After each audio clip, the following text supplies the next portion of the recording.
অতিকৈ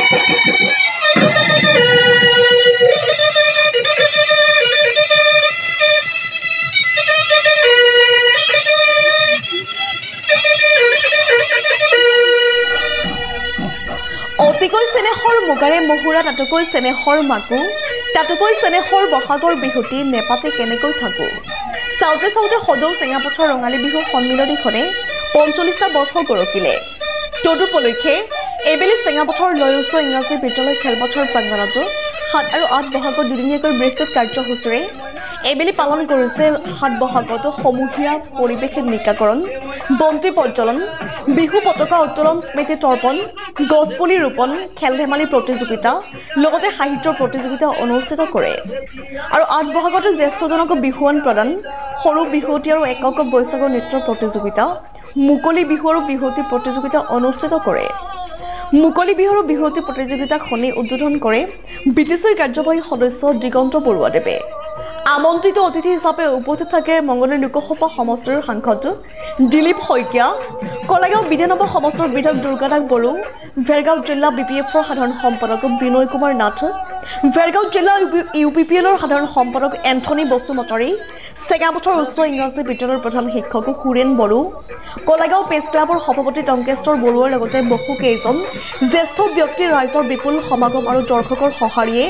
চেঙাপথাৰৰ বাকৰিত নৈসৰ্গিক শোভাৰ বিৰাজমান কৰিছে বালিপুটাৰ পৰা ধৰ্মকান্ত নাথৰ ৰিপৰ্ট ইছা 24x7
খুপাতে কপৌ ফুল পাহিও শুনতে গাঁৱৰে ইহায়ো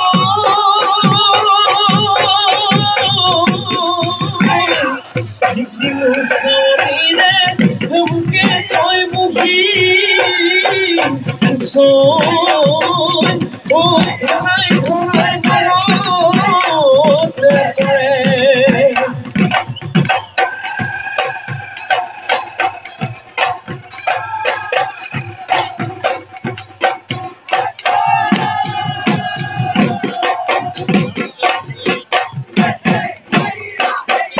পথাৰৰ শুৱনি ইহায়ো তৰা ফুটুহুৱালি ঘাটনি ইহায়ো তৰা উগহলিৰে শুৱনি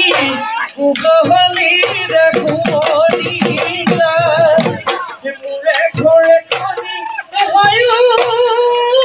তৰা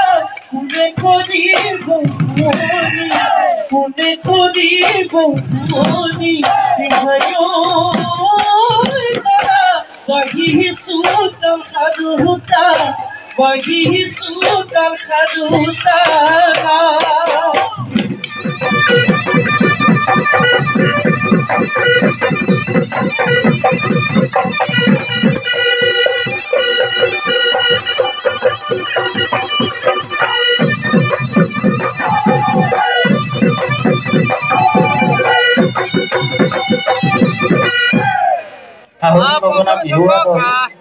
চেঙাপথাৰ ৰঙালী বিহু সন্মিলন বিশেষকৈ আমি সদৌ চেঙাপথাৰলৈ আমন্ত্ৰণ জনাইছো আৰু ইয়াত আছে আৰু প্ৰতি বছৰে বিহুতলিলৈ আমন্ত্ৰণ জনাইছো এই ৰঙালী বিহু মঙলদৈ আৰু কেৱল যে ইয়াত ৰঙালী বিহুৰ সময়ত কেৱল বিহু উদযাপন সাজু হৈ থাকিব বিভিন্ন জনগোষ্ঠীৰ প্ৰদৰ্শন কৰা হয় আজি আপোনালোকে দেখিছে ইয়াত জাতি জনগোষ্ঠীৰ আঞ্চলিক আৰু ইয়াত অতীজৰে পৰা সমন্বয়েৰে ইয়াত গতিকে বিহু হৈছে অসমৰ জাতিৰ প্ৰাণ আৰু গতি গতিকে